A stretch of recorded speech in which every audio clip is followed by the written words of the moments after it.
representatives. Through open discussions on stage among top investors, industry experts, and corporate leaders, we strive to inspire innovative ideas and encourage international collaborations for greater prosperity in technology. Whether you are here to learn, network, or just get inspired, we've got something for you. Also, we hope you gain valuable insights and connections today. So let's get started. For our first section this afternoon, we'll be discussing technology consumption, investment opportunities, and value reconstruction in the trillion-dollar blue ocean, where our speakers will explore how businesses can tap into this massive market, adapt to changing tastes, and position themselves to lead in the next wave of consumer technology. Please join me in welcoming Mr. Wei Zhou, the founding and managing partner of CCV, Mr. Joseph Zhou, the managing partner of Beats Bytes, Mrs. Esther Yuan, the founder and CEO of 3C AGI Partners, and the moderator, Mrs. Yu Hang from Yicai Media Group. Come to the stage. Hi everyone, my name is Hang Yu, Chief Correspondent of Yicai Media Group in Hong Kong.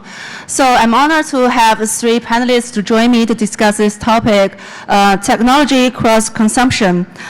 So first of all, I would like to ask Mr. Wei Zhou. So from a macro perspective, how do you interpret the current development of the trend of the integration of technology and consumption? You mean AI area? Yeah. First of all, actually, we're focusing on early stage advanced technology investment now, mostly in AI and robotics related. I think for robotics related, there's already a lot of products like home cleaning robots, poolside cleaning robots, etc. It's already in daily life. You can see it everywhere in hotel lobby and elevator for food delivery. It's very popular now. And for AI combined robots, you can see last year to this year, a lot of AI companion robots already launched in CES. It's a new trend. I think it's very exciting, and we can see it will be very, very popular in near term. For pure AI part, I think it's very like the early stage time of the internet age. It's still early. People still focusing discussion about the deep tech, like DeepSeek, like GPT. It's all about fundamental technology. For application level, especially for consumer side, it still takes time. Manus is a good example, but it's just started. Okay, now talking about the AI applications, I'm gonna ask Ms. Esther Wang. So I know you invest a lot in the AI industry's hard technology, but you don't think AI applications is a good investment target. So explain why. So yeah, thank you for that. So it is actually 2 different things, right? Whether AI will have a big impact on application or consumer is a separate question from whether AI plus consumer is a good investment thesis. So those are 2 different things. So I'm not saying that AI will not have a huge impact on consumer side. I'm just saying as an investment, we're not at the right time. So the way to think about this is that how AI can affect, the application of AI can affect different companies, right? So there are 3 kinds of company. Either you have very old company that can apply AI. For instance, you guys like Walmart, right? You guys like BMW. You can apply AI to make logistics better, to make manufacturing more intelligent, right? The second type is you have company that started in the mobile internet era, so that can apply AI to completely propel its business. So example being Spotify, being Uber. Ever since the implication of AI, the search and the margin also surge as well. So they are also applicator of AI that is doing phenomenal. And you have the third kind, which is a truly AI native company. So you have guys like Pika Labs, right, for instance, right? These are completely born 2 years ago, thanks to LLM, and they would not have been here had it not been the evolution of LLM. So my investment thesis is that we do not touch any of the companies in the third layer. So AI native company investment as a thesis, we believe is way too early, because any of these companies can be easily toppled by LLM. One example, right? I don't know, any of you have seen Google just release VO3. Any of you have seen a video of VO3? One. So that alone, right? Using one single prompt, you can make 10 minutes of video.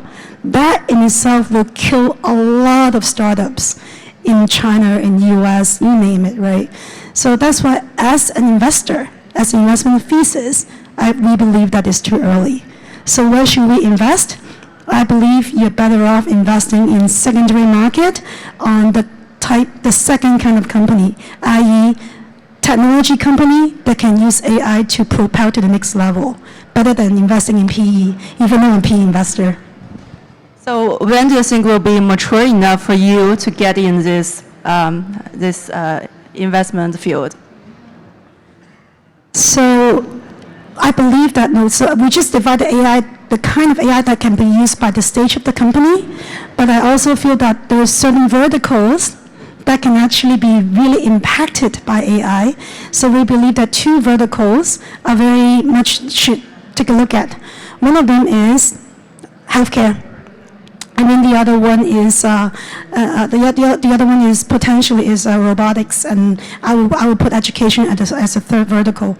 So because of AI, a lot of the advancement these days that we're seeing right now can propel it to the next level. So I think in the next year or two, you will see amazing brain connect companies.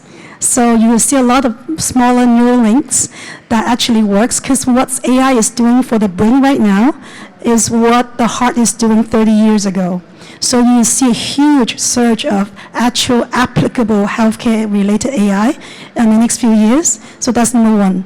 Number two, we think that the reason that, for instance, a lot of robotics right now can only be applied in an industrial environment is because in an industrial environment, the environment is pretty set. So that's why it's stable and you can apply AI. However, we know some robotic companies here. The humanoid robots is far from perfection. You still have 10 years to wait until you can cook and clean for you. But that potentially could be resolved if we can resolve the issue of edge computing. And that actually requires significant amount of investment on the edge side and on the cloud side. And as a firm, that's what we're focusing on right now. Okay, Mr. Joseph Zhou, I know Bits and Bytes focus on the food and agricultural technology field. So in this track, how does the integration of technology and consumption manifest, and what is the trend of this field? Right, we've been investing in agriculture and food tech since 2017. It's been a long while, and most of our portfolios are scientific-led. So we do invest in hardcore scientists. So they do a lot of AI-based, sometimes like AI discovery platforms. Just the target is not drug, but agriculture input. So many of them pesticides. And we do have some portfolio companies that's trying to integrate the climate information and then the soil data plus the crop growth model in an algorithm platform to help the growers to know what crop they should boost, they should grow in this specific season, in this specific weather, and then to use much less farm input to drive much better yield. In the food side, I would say on the nutrition side is well developed. We do have several matured companies that are trying to use AI to develop this naturally known or existed ingredients, but they have way too less. But so that the scientists can use this AI platform and to engineer the strength, and then to cultivate it then in the lab, and then to ferment them as industrial process. And then after downstream processing, we can have the nutritional products. Some real-world examples include baby formulas. So we use the mother's milk, breast milk, as the gold standard, and then compared to what we have right now in the infant formula as a base, and then there is always a gap. So the gap is what we are trying to fill up. So there is always scientists, brilliant scientists, that develop this strand to allow us to produce some human milk oligosaccharide, which is naturally existed in the mother's breast milk, while we don't have too much in the infant formula. So we can ferment it, and then to bring the best nutrition to infants. So there are existing products and ingredients in this industry. We just need to invest more to encourage more and more scientists to develop better and better products for the consumers. Indeed. Now, my next question also goes to Ms. Esther Wang. So, in your opinion, which consumer industries has AI technology mostly had a profound impact on? So I touched upon a little bit when it comes to the impact. I think that when it comes to AI investment, first and foremost, a good chunk of the investment right now is going to area that we cannot see. So for instance, there's investment in data, right? That's investment in infrastructure, i.e. chips, inferencing solutions, investment in data center, investment in LLM, and then the last layer is investment in application. So I think a good chunk of the AI investment dollar that we should be investing right now is not so much towards the application layer, but more towards the infrastructure layer, i.e. things that we cannot see at this point. The reason is quite simple, right? I mean, the world in 2024 alone, 4% of the world's global power output goes to AI-based data center, 4%. Think about it, right? That number was less than 1% 3 years ago. So AI is eating a lot of power. Even Sam Altman is saying, whoever controls power controls AI.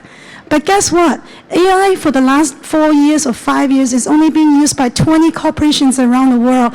You have guys like, who's a trainer of AI? You have guys like Google, Microsoft, OpenAI. You have Baidu, you have ByteDance, you have SenseTime, right, in this space. So 20 companies training 20 different models already consume 4% of the world's global power output.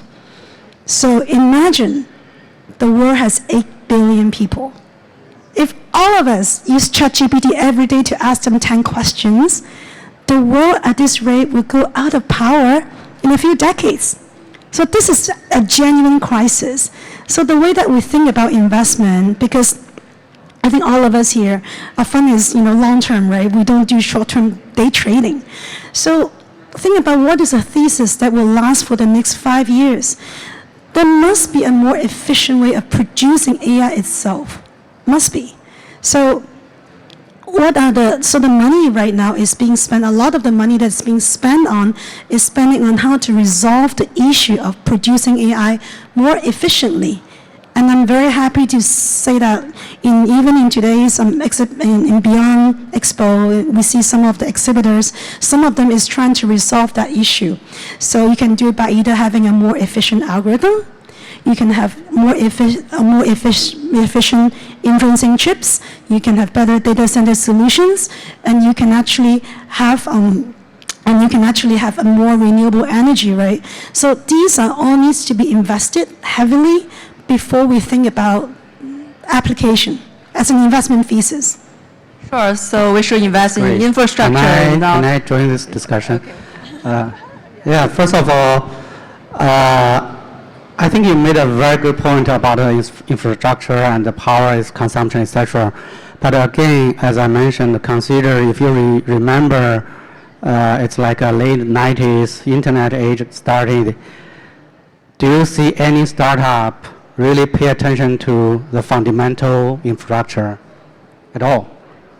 Do you see any VC really investing in the fundamental infrastructure at all?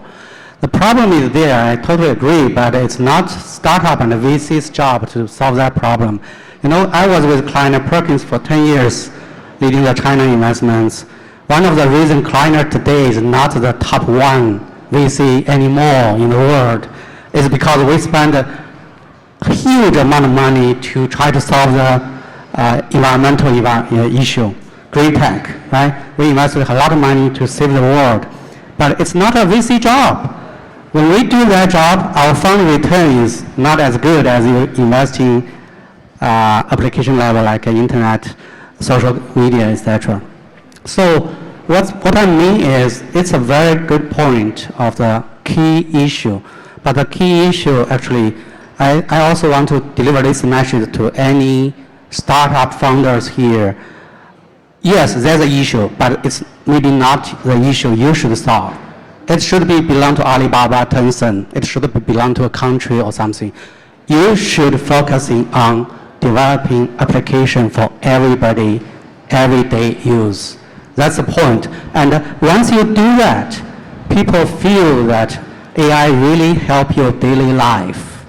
Then people pay more attention and people willing to put more money in the infrastructure. Otherwise, you keep investing, but you don't see anything can really help your daily life.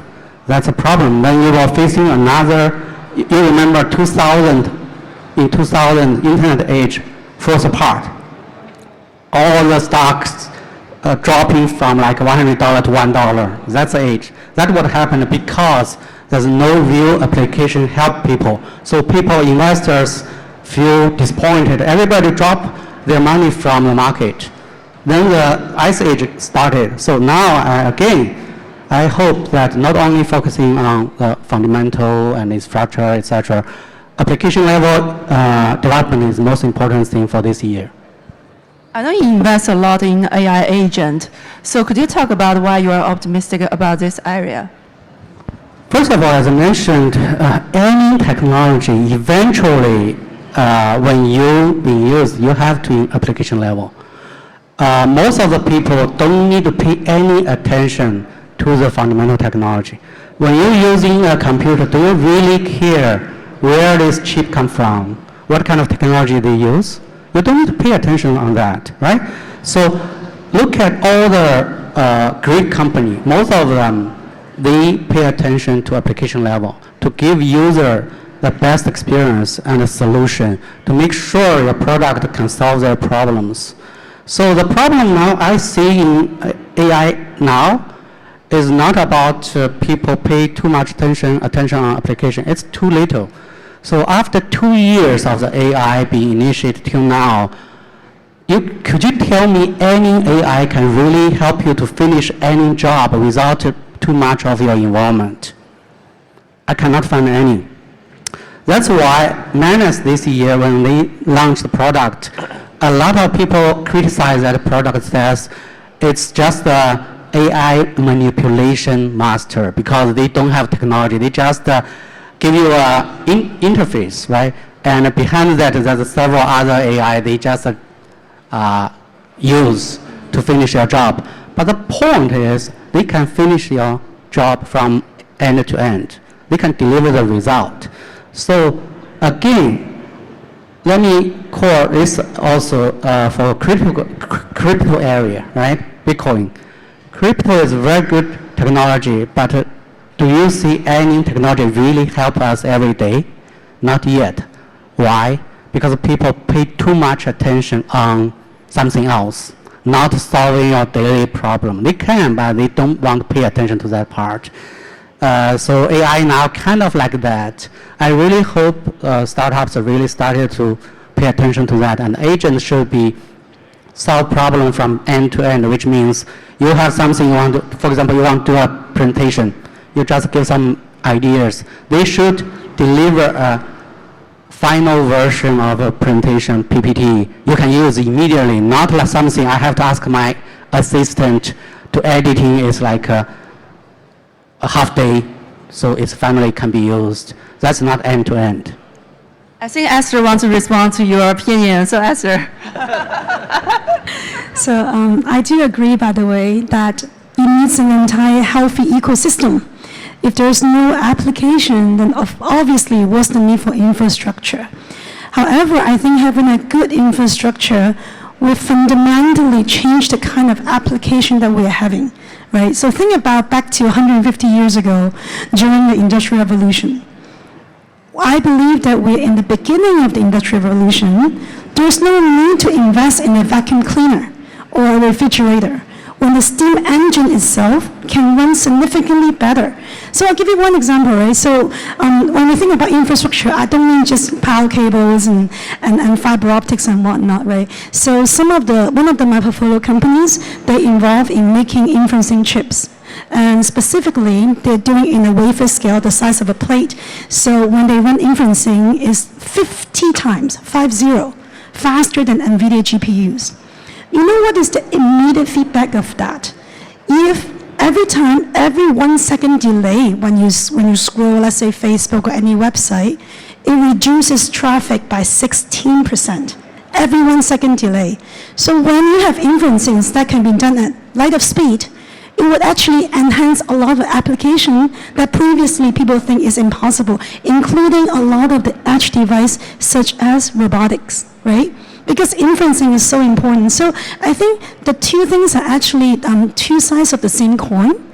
It's just that I think that the lacking of infrastructure at this point is a greater issue than the lacking of good ideas. And I do agree with you, if I'm an individual, if I want to start a company, there's no way I'm going to start a chip company.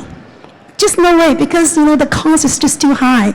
So if I'm an individual, I will start an AI agent company. I will start an AI PPT company. I will start a lot of the application layer company. And that will make it easier to make everybody's life better. But let's not forget, some of the best company in the world that specialize in AI infrastructure is all funded by VC money. Think NVIDIA, think AMD. So I do believe that we are at this stage that unless we have a proper infrastructure, a lot of the advancement will be stuck. So for instance, autonomous driving is a fantastic example. So the technology for SFD has been around for a long time, but guess what? When the edge inferencing is not fast enough, when you're going 100 miles per hour down the road, one tiny wrong turn, 0.3 seconds, can cause an accident. So that's why that is stopping a lot of the edge device from actually being properly commercialized. So I do agree with you. We do need a lot of application. It's just that with a proper infrastructure, the application can flourish in a way that we still have not envisioned. I think the equivalent of Google of this era has not come out yet. And the reason is because the infra is not there yet. Okay, Joseph, do you have anything to say about this topic? Well, what we're doing right now is actually a lot more down to earth, but I do see a lot of similarities.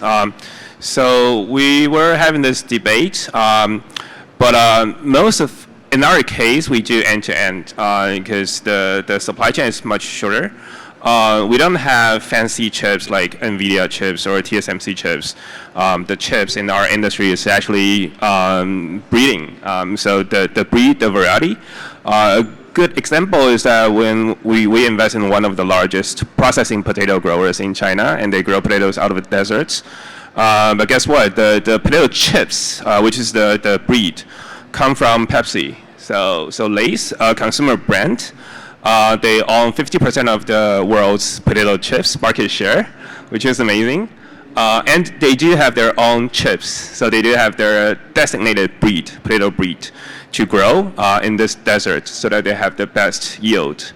And it was actually because they have this breed so that they can grow much better quality of potatoes so that sustain their business for more than 50 years and then acquire 50% of the market share in the world. So we do see this happening a lot in the agriculture and consumer world. And we are also seeing this blueberry copying the same stories of potato chips. There is this company called Driscoll. Again, they own 30% of the world's berry market, which is amazing. And then they also have their own breed, then spend hundreds of millions in developing their own breed varieties. And then we're helping the growers to grow the best quality of blueberries in the world. So that's what we are doing, and I do see a lot of similarities. Great. Rachel, you don't have anything to say? Okay. Echo a little bit. First of all, good job. I love this kind of using technology to do something really help people's life. Especially I grew up in desert area, so thank you. Also, there's another area we are now investing land grow salmon farming. They need a lot of monitoring, so I think technology could be there, very, very important. Also, actually, we also agree with you. Actually, one of my infra company in AI will IPO maybe in next 3 months. It's a global #1 edge computing company in the world. So I agree with you, but the point is, I really hope I can see more. I think there's a lot of startup founders here do applications so we can invest. We still have a lot of money to deploy, but we cannot find any very good application to invest yet. So please do hard job. Okay, maybe we can to the next topic. Let's talk about silver economy. So I'm gonna ask Mr. Wei Zhou. So I know you invest some projects in this area, and what are your observations and thoughts in the investment of this field? Yeah, first of all, we have to accept that a lot of countries, including China, Japan, we all get into aging problem. And I know a lot of people asking young people to, have more kids. I think, first of all, it's unfair to ask young kids to have more kids to supporting your aging people. It's not fair. Secondly, not possible to, at the current environment, people have a lot of kids. So the only solution should be technology. And we saw a lot of companies trying to solve the problem, including the robotics can help senior people to go to restroom, go to baths, and daily walk. And also we saw a lot of companies trying to do the AI companion company, so solve the lonely problem for aging people.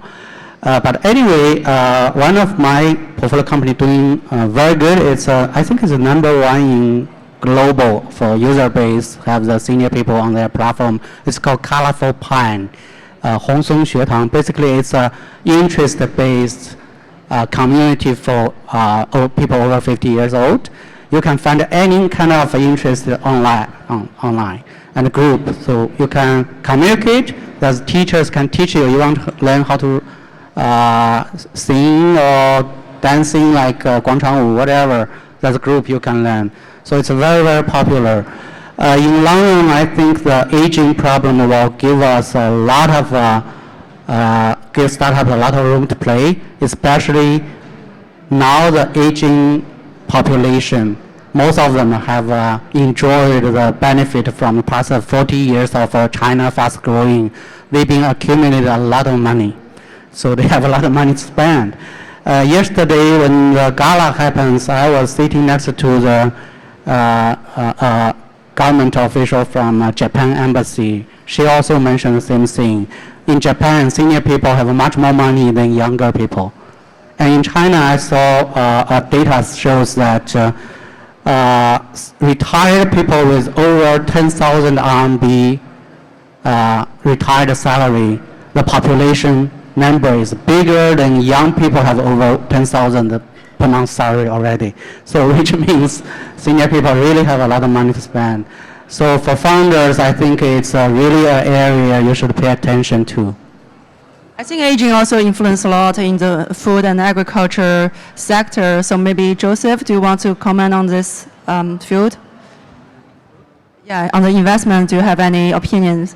Yeah, so we do, again, it goes back to biosynthesis ingredients. So similar to what I mentioned earlier, the example of baby nutrition products, the baby formulas, actually the same compound could be extended to senior citizens, so to much improve their cognitiveness. So that's prevention of early Alzheimer. But that just, I guess there is a much bigger challenges in terms of regulations, because actually doing baby formula is much more easier in terms of regulatory approval, because you just test the safety. Again, as long as they are safe, it's good to go for babies. But then for senior citizens, safety is just one of the prereq. We have to do clinical tests to prove the efficacies. So that's actually adds much higher barriers, and then much more R&D costs and clinical test expenses. So we are on track, but just it takes more time and investment to get there. How about Esther? So is it relevant to the field of your investment?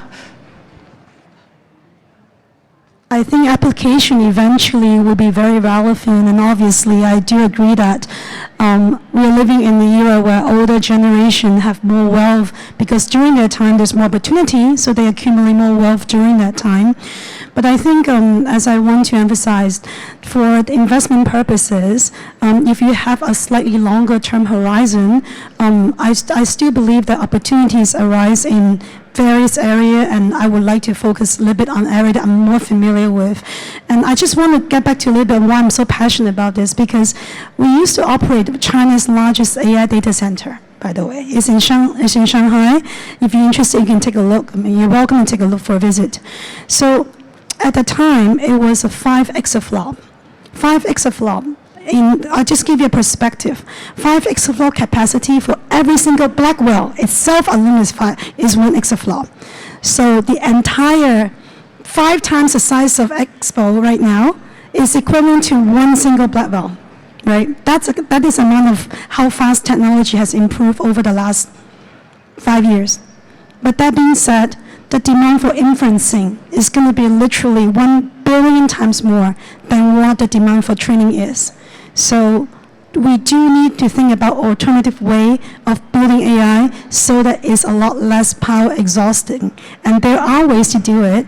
And the reason I think having a VC or having PE in this area is important is because some of these ways sounds a little bit crazy, right? Not really government backed. Government like to back something slightly more substantiated, but VC are willing to take on bet that sounds a little bit crazy, but might or might not work. So give you examples. So we actually put money in one of the first space-based data center.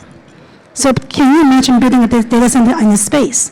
Why? Because on Earth you take so much money to buy the land, get the government approval, buy the building, and then you have to think about cooling. But in space, none of that is an issue. Guess what? No government wants to back that.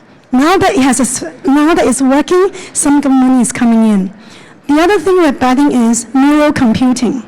So using human cells, human brain cells, combining that in a computing form to do computing. Why is that important? Because our brain versus a GPU is different, good at different things. Imagine if you're a baby, you look at this 1 time, 2 times, you know that this is a glass of water. But it would take the same computer 1,000 times recognition for it to realize that. So a lot of reason why we need to use so much energy and so much methodology of doing compute is because we're using the old technology. And neural brain computing is another thing that, guess what? No crazy enough government would back it, but we back it. And now the company came up with it, the world's first actual neural computer, which again, you guys are welcome to try it. So that's why there's a reason why VC money is needed in infra. Okay, we only have a few minutes left. Maybe I would like to have 3 guests to summarize your viewpoints today. Just for 1 minute, maybe we start with Wei Zhou. Oh, I already said a lot. Anyway, because we are early stage VC, we have our interest and benefit. So my interest is in investing and supporting application level startups. We really hope, for example, my past investment, including early investment in JD.com, in Himalaya, the audio company, almost cover every Chinese. So my dream is still, I hope my product can cover like a billion people, user. So every day use it, and when my son saw anybody use it, my son will be very proud to say, oh, that's an investment my father invested in early stage. So I really hope I can do that again. Any founders really do startup in application level have the dedication to solve our daily problem. Welcome to look at our firm. We're happy to invest. Thank you. Okay, Joseph. So yeah, I think AI and consumptions, the trend has already started inevitably in our industry. It's already existing. Just many of the consumers they are not aware of it. And then I think what we're trying to do as Bits and Bytes, we're the investors of China's agri-food tech industry.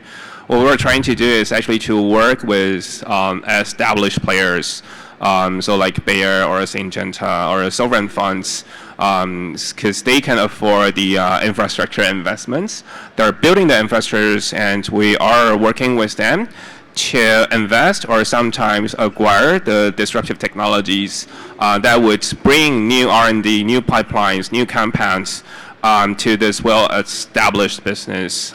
So in short, we are doing innovations on a very sustainable cash flow basis. So I think this is the best approach to sustain any innovations or new venture creations in this investment environment. So that's what we're really doing, and then we're bringing the best quality of food ingredients and baby formulas to the consumers. Esther. I wish I talked to you when I was having a kid. But anyway, I think we are in this very special era where AI is at the dawn of explosion. And I believe that what we're going to see in the next 10 years will be completely unrecognizable than what we're here today. So I think it's, as investors, as players, and I potentially a lot of founders here, I hope that we can all have a very open mind and be more adventurous and more courageous than ever, because change is going to be so happening so fast and so fact of the matter that people should always be very ready to be persevere and ready to face a lot of rejections and face a lot of challenges, because the change is going to happen a lot faster than, say, in the mobile internet era, in the industrial revolution era. So that's what I think people should just keep an open mind and, invest responsibly. Indeed. Thank you all to the speakers on the stage for sharing your valuable views, and thank you to the audience. I hope this panel can give you some inspiration for your investment. See you next year. What an amazing discussion. Thank you to our panelists. Please be seated.